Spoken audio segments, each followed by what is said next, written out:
Thank you. Are we on? Okay. This is my interview with my dad about World War II. Dad, did you want to start off by prefacing it with something? Yes, I'll start. We'll start at the beginning. World War II started from the words of our president, who said the following words, more or less. He said, "Yesterday, December 7th, 1941, a date that will live in infamy." Those words were repeated many times, and they really are a time that lives in infamy, at least for me. I was a happy-go-lucky college boy, going to school in Berea, Kentucky, and I was in my room all that Sunday studying for final exams, and on my way to the evening meal, somebody said, "We've been attacked by the Japanese." And I said, "Yeah, where'd they hit us?" He said, "Well, Pearl Harbor." And I said, the guy said to me, "Where is Pearl Harbor?" And I think it's in the Philippines. So I was wrong, very wrong on that count, of course. But anyway, life became a lot different from then on. I was drafted right away, went into the military. Right, you got your letter or something? How were you drafted right away, Dad? I'm sorry? How were you drafted right away? How did you know you had to go? You got Well, a letter? I got a letter from the President of the United States. It said, "Greetings." Yeah, I got a famous letter from your FDR, friends. yeah. Your friends and neighbors have selected you, this draft letter. So I did get to finish that semester, and then they called me right in. I went to basic training down at Keesler Field, and Which is where? which is down at Biloxi, Mississippi.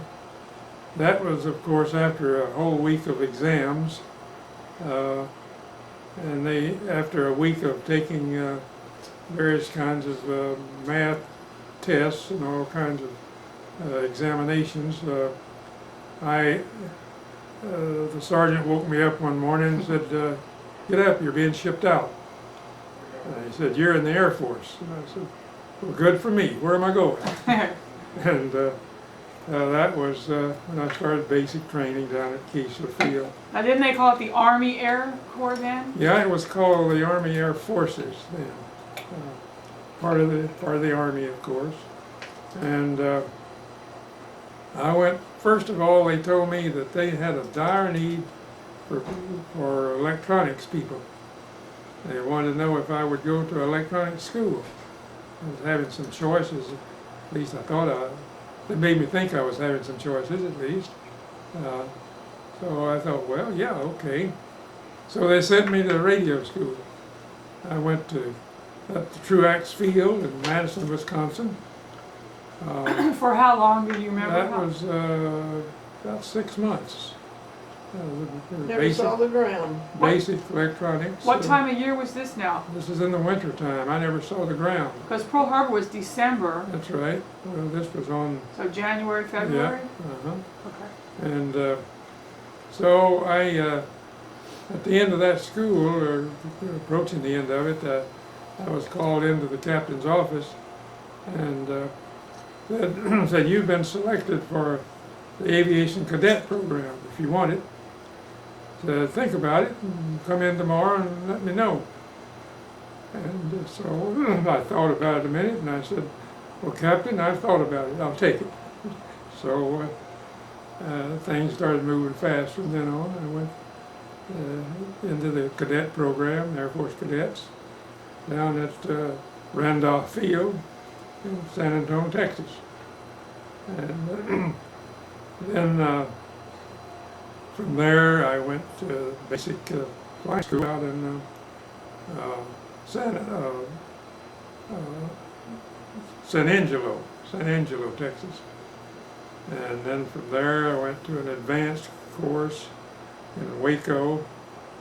And then I went out, I was in Waco there for about 3 months, I guess, doing various things. And I was always, seemed after I had that electronics course, everything to do with electrons the colonel always called me. So we were losing a lot of cadets because of navigation problems. And they came out with a direction finder. And the colonel called me in one day and said, "We've got a direction finder that's coming." Said, "I want you to set it up." What does that mean, direction finder? You mean when they're in their planes? Yes, it had the ability to tell cadets give cadets their location. Kind of like GIS today, GPS? Well, yes, exactly. So anyway, I went down to a week's course on the thing down in Bryan, Texas, I remember, and came back, and the colonel said, "Well, you got it?" And I said, "Yeah, I can operate it." And he said, "Have you figured out a place to put it?" And I said, "Oh yeah, we need a little area, a little clearance, and right here behind base operations would be a good spot." And the colonel said, "Well, I think I have a better idea. Put it right over behind your quarters, because the cadets are always lost at night, and you can run out and give them a steer home."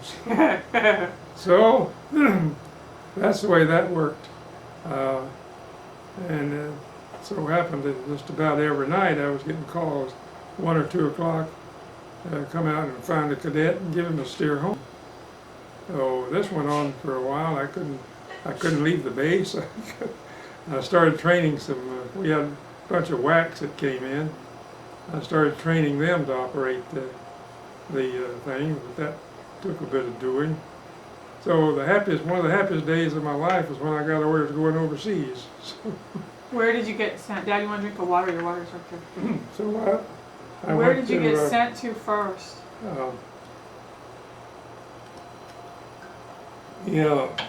I went to the Pacific. I was assigned to the 11th Air Force, and I went, first of all, the Japanese, by this time they were sinking convoys leaving the West Coast for the Pacific Theater of Operation.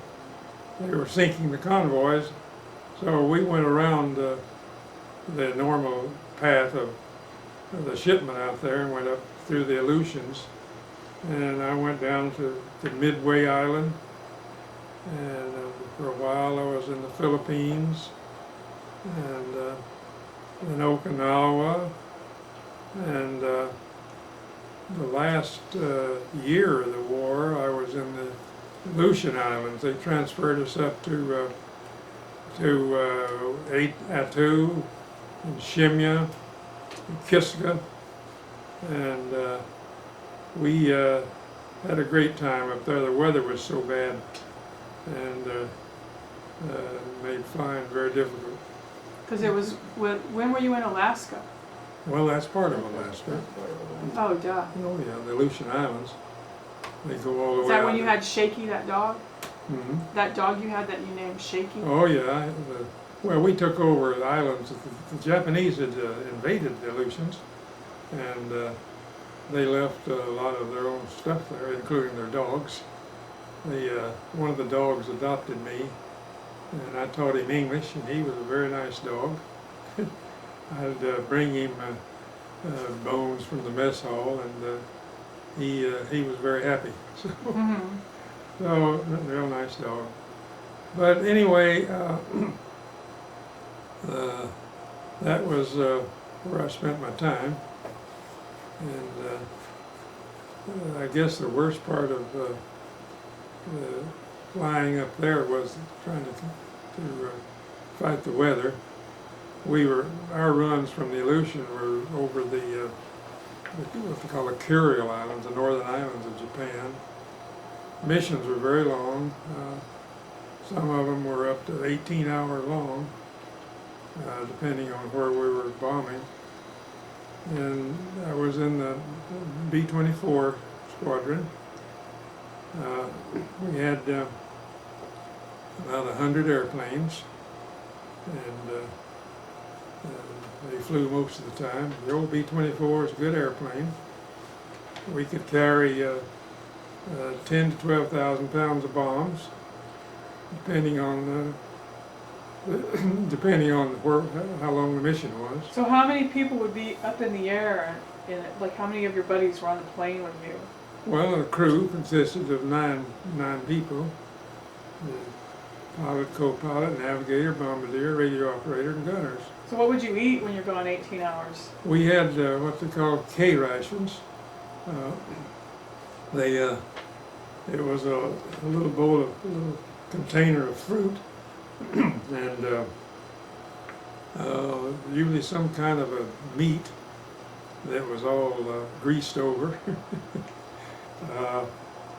But the best part of it was the fruit. There was always a can of peaches or a can of some apricots or some kind of fruit, and that was very good. But that was called K rations. And then, of course, the meals back in the squadron, they weren't much better. We had what was called C rations. The C rations were a meat composition. Like Spam, kind of? Yeah, and we just called it unidentifiable. It had a peculiar taste and a smell that a smell that you never forget. Well, what was your like rank then? I mean, what did you start out as when they drafted you? You weren't like a private, right? I was a private when I went to radio school. When I got that cadet appointment, I was a cadet. Then after I graduated from the cadet program, I was a second lieutenant. Oh, okay. And I thought I was rich. I made $180 a month, plus flying pay. What was the flying pay? So much per hour? Half of my base pay. Wow. So I was starting to get rich there then. But that went on. I was in the Asiatic Pacific Theater for the whole duration. When we first went over, they told us we were on a 6-month program. We were going over 6 months and we'd be back in the States. But after about 10 months, they called us to a meeting one day and said, well, the government has changed our operations here. We're going to have a year in the theater here in the Pacific. So what year were we talking then? 1940? Well, let's see. That was I went in 1942. This would have been I was shipped out in 43 and late 43, as I remember. And by this time, we had a year in the theater, and then they called us in and said, they've changed, everybody stays for the duration. We're not going back there. You didn't get a choice or promoted or anything, or money? Oh, sure, You I got promoted. I was, by this time, I was a captain, and I was made squadron commander. We lost a lot of people in combat, and all the people that my senior to me were killed, and I was, first thing I knew, I was squadron commander. How did you get that one bullet? You have like a scar and stuff? Yeah. How did that happen? From shrapnel. Do you remember when? Yeah, that was in 1944 sometime. I don't remember the month. But yeah, we were always attacked by either ground fire or the Japanese had some very good fighter airplanes. They're Zero, built by Mitsubishi, and they were very good airplanes. And early in the war, they had really good pilots because they'd been fighting the Chinese for, 4 years at that point. So they were very experienced pilots. And little by little, we started eliminating them. And by the end of the war, the pilots were kids with just enough flying time to fly the airplane, I guess. So you were like 22, 23 by then, in 44. 22, I think, when I was made squadron commander. Wow, that's young. So that was a very wild summary of my career in World War II. So then where were you when it was D-Day? When they... D-Day, I was on, I think, M. Chitka in the Aleutians. You got the word that it was over? Yeah, we got the word to stop flying. We didn't have a mission that day, and we went for the club. You know, when you want to know what's going on, you go to the officers' club. So we just all went over to the club, and we were hearing broadcasts from the States. Sometimes we could get good broadcasts from West Coast radio stations, and we still didn't know what was going on. Finally, they told us that there was a new bomb, and it was very effective, and so we didn't fly that day, and we didn't have a mission for the next day, so we just wondered what was going on. It was about 2 days before we really knew what had happened, but we didn't fly anymore. No more. So when you were like over way far away and stuff, did you have access to newspapers at all? I mean, what would you do like on your downtime? Oh, well, You know we what I had a mean? wonderful paper, the Stars and Stripes. Oh, cool. Yeah. What's his name was one of the reporters. It's now on. Walter. Andy Rooney.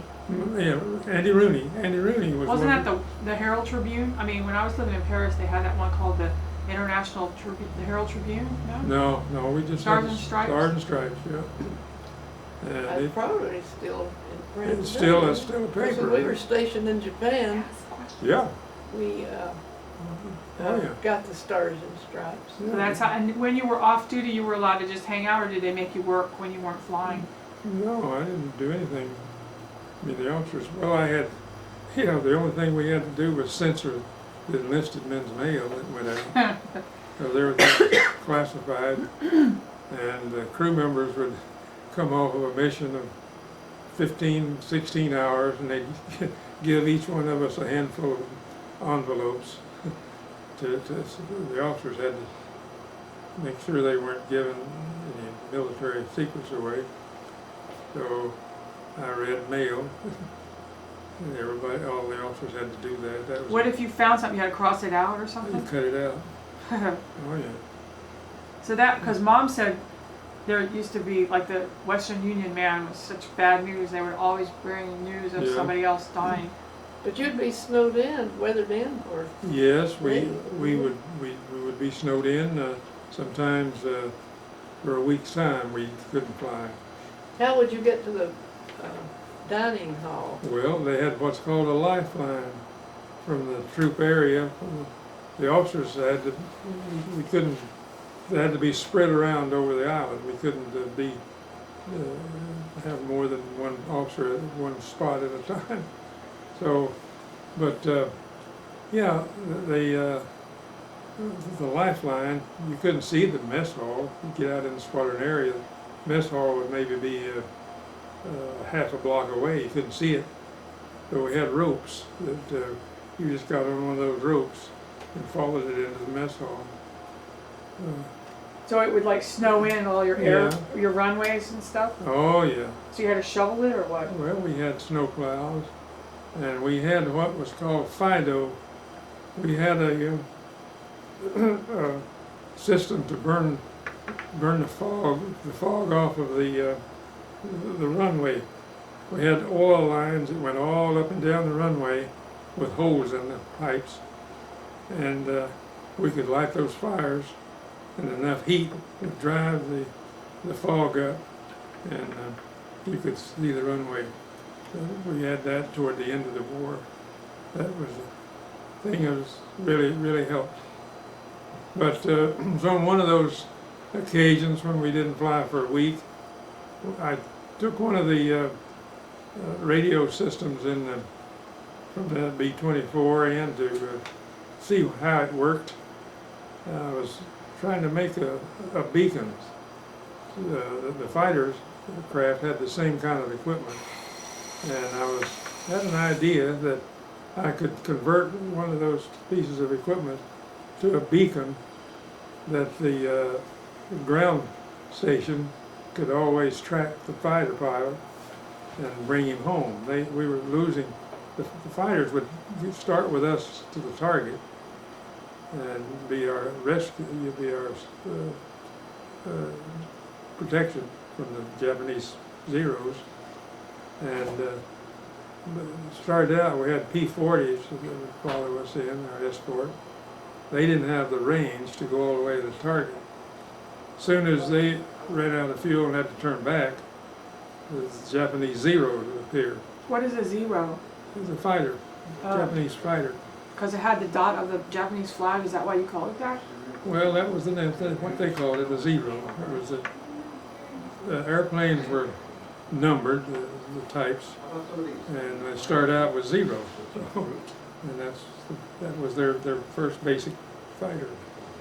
So, and it was a very good airplane. It would, the only thing, it didn't have much in the way of protection for the pilot. He could be shot down if you could get to him. But then we got P-38s for our escorts. They had a better range. And finally, we got the famous P-51D, which could take us all the way to the target. And on the first run, where they followed us in, the Japanese Zeros were always waiting for us out. They knew how far the fighters could come when they knew when they had to turn back, and then they'd start firing on the bombers. So just as planned, we didn't tell them we had P-38s now. So we go on a mission, and as soon as normally they would be our fighters would be turning back, we encountered the Japanese Zeros. They're all in mass. They're just all over the place. And the P-38 boys shot them. They had a field day. I don't remember how many. I think they shot down 25 or 30 or something from our squadron. What was that battle? Where was that being fought exactly?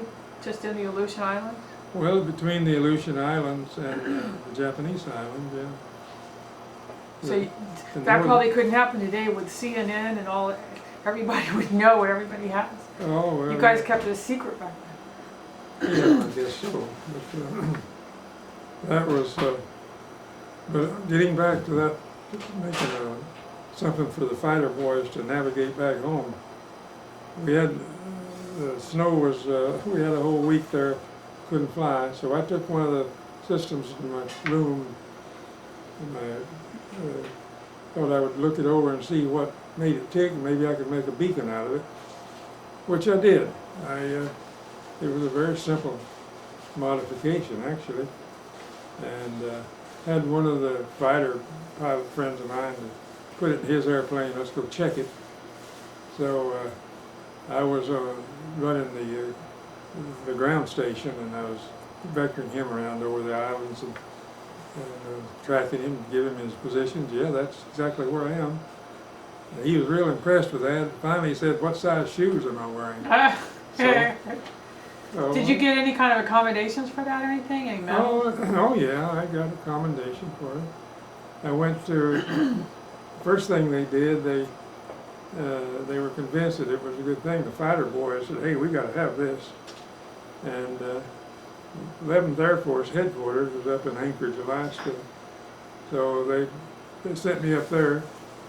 That was they had a depot there, a regular repair depot, and some very good technicians. So I showed them how to make the modification, and they modified every fighter in the whole theater. Wow, good job, Dad.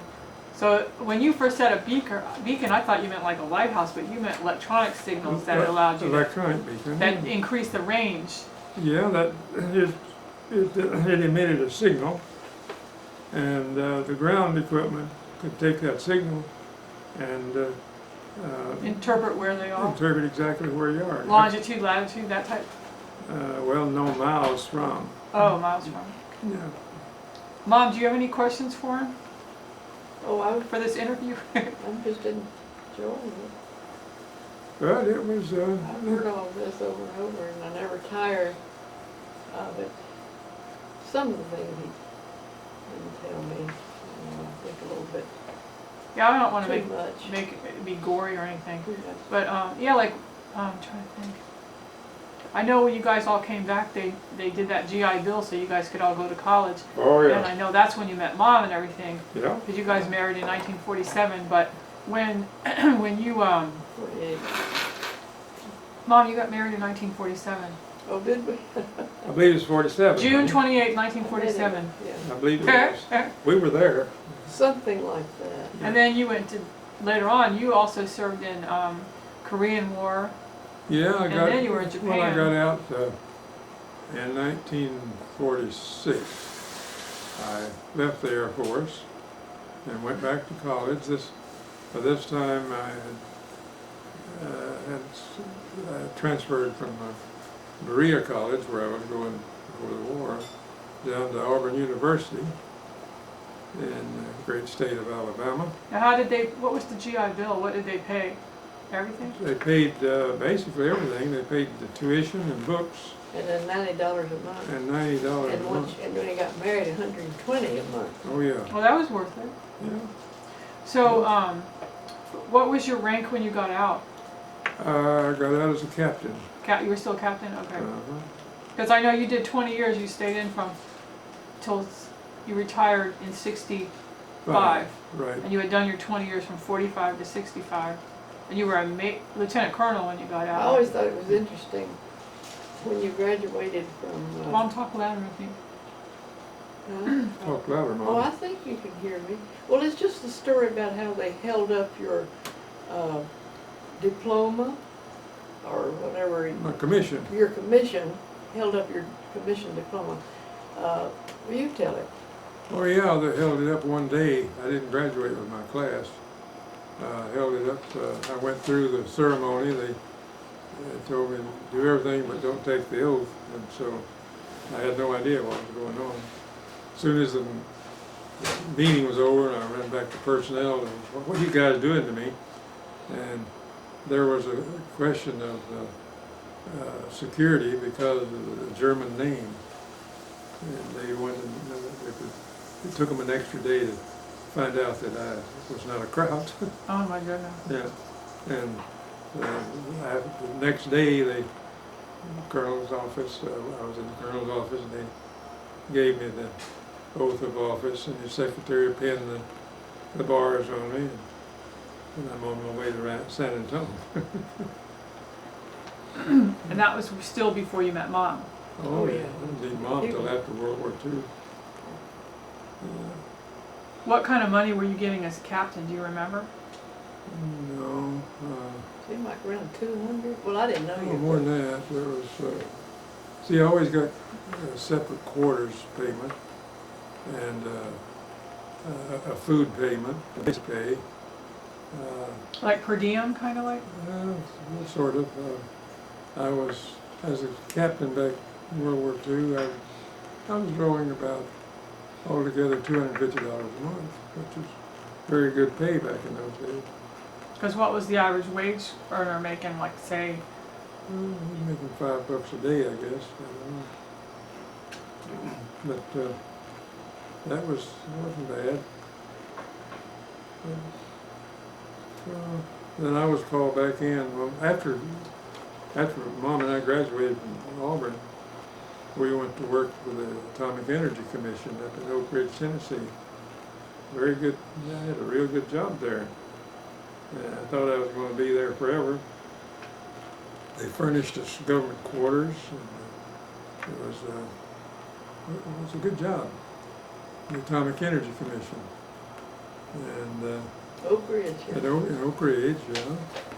One day I was called back to active duty early in the when the Korean War started.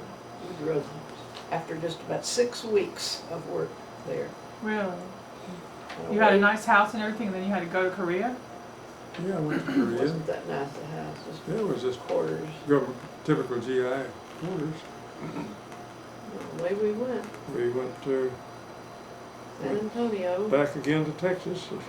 Is that when you opened up that bank account that you still have now? That's San right. Antonio? That's right. Fort Sam, Houston? Yeah. And that's, California. California. We went to California in the depot, repair depot.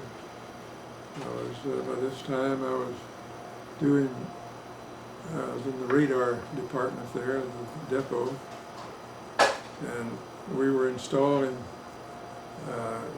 radar all up and down the west coast. We had no, we totally went unwar. When the war was over, we had no radar, we had no defenses of our country. Really, it was that bad. And so my job was installing radar equipment all up and down the west coast. Is that when you were in San Bernardino and Steve was born?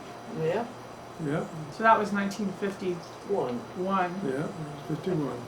And of course, we went to Japan. Dad went in 51. and What did they John- have you go to Japan for? Occupation. Yeah. Everybody was getting orders to Japan in those days If you went to if they Korea. were going to Korea. So I Oh. thought he was going to Korea. As it turned out, he just went temporary duty to Korea once we got stationed in Japan. But How did you fly back and forth? What airplanes? Oh, we had C-54s, C-47s. Which are cargo, so you just loaded Yeah. up. Oh, we yeah. could still see ravages of the war. You Oh, see, yeah. war had been over, was ended what, Well, the fighting stopped in 46. 46, and we were over there 5 in years later. 51, yeah. And so we could see. Did you ever go to Hiroshima? When you were in Japan? Flew over it a lot of times. The where? Hiroshima? No, we didn't do that. But we went past the shrines where this one crew was supposedly, one of Doolittle's Doolittle's crews. crews was supposedly beheaded. I think we found out later that really wasn't, it had been embroidered, I think. But, Not to those guys, it hadn't been. well, no, but, well, Do you still have all your military jewelry? Remember your Oakleys? Yeah. Where are they? Because I think it's kind of cool if you hold them up and tell what they are. I don't even remember. If Mom knows where they are. I'll just show you what I, So when you came back in, you were in Japan, and what was your rank then? Mate? I was called back to active duty as a captain and made major pretty soon. And then made lieutenant colonel. And I was on the list for the full colonel, but I was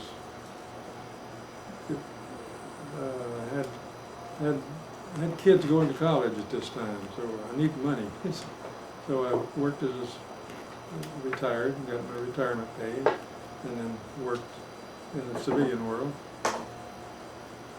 As an electronics engineer for, Yeah, I know NCR and then ECI yeah. and then Computer Sciences Corporation. Computer Sciences Corporation, So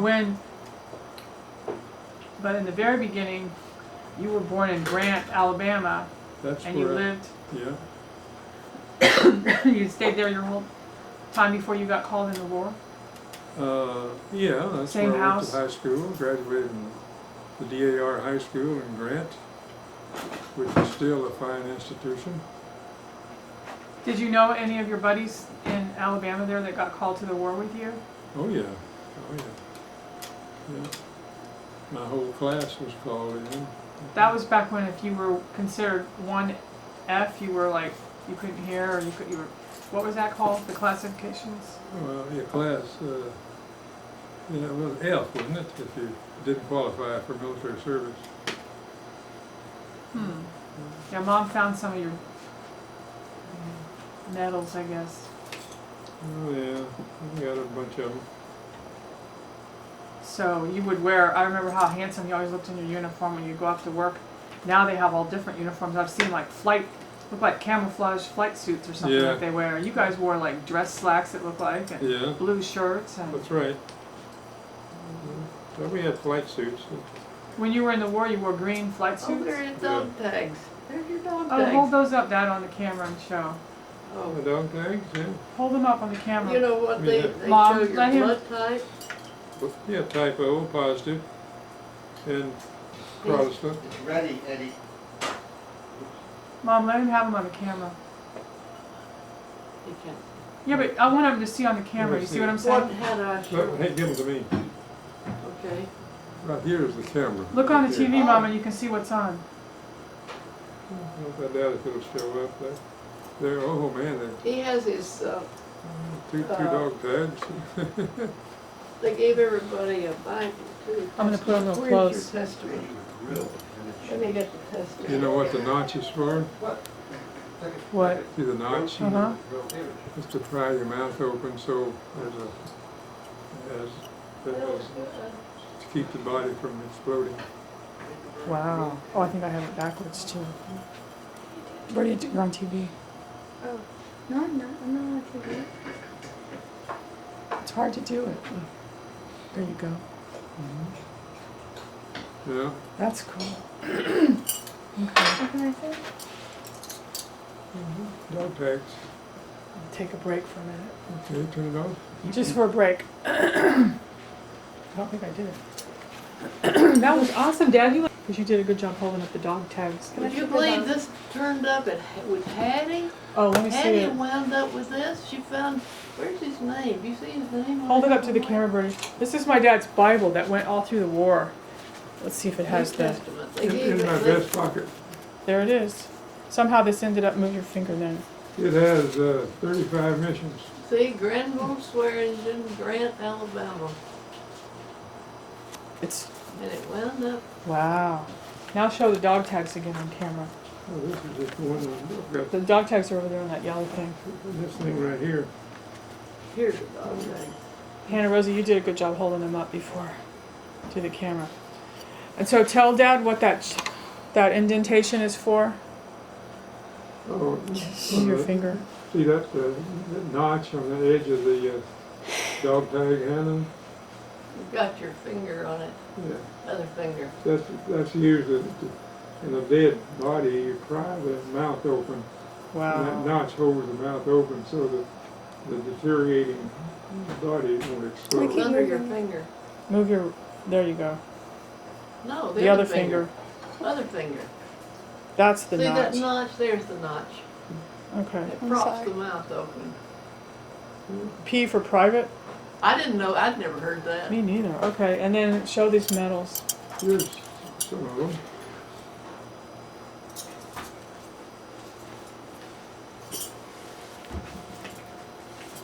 What are these for, Dad? Oh, various missions and things. Got it right backwards now. Oh. There you go. There you go. Very good. And you have a bigger versions, you know, for like here. But that's what they would wear in their uniforms, you see. There's even a smaller. That one is. These are just when you have your dress uniform on. Yeah. That one says World War II. That one says World War II.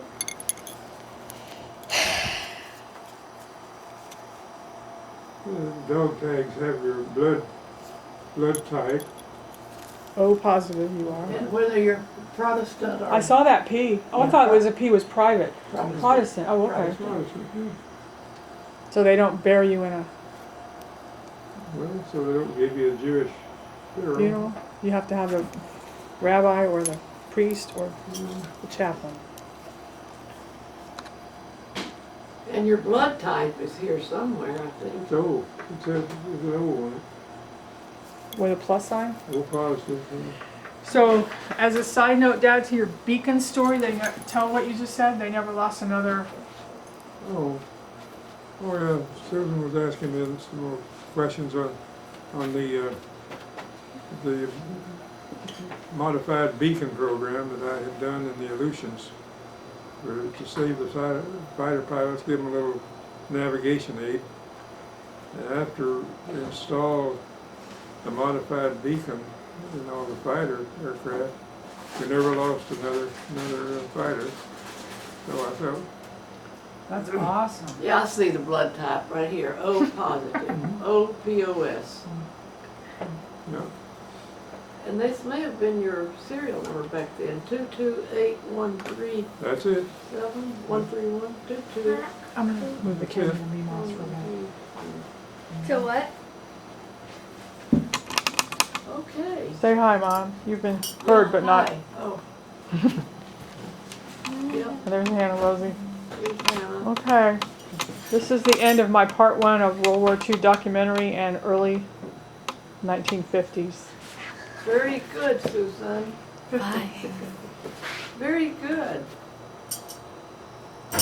This wasn't it, I Hannah? don't think it's off yet. Series of meat.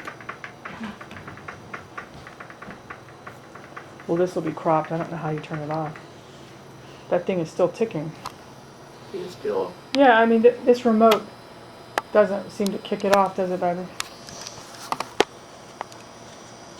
It's still What are you doing? trying to hit on off. I'm aiming You at can the have it thing. on, Bert. Don't touch that.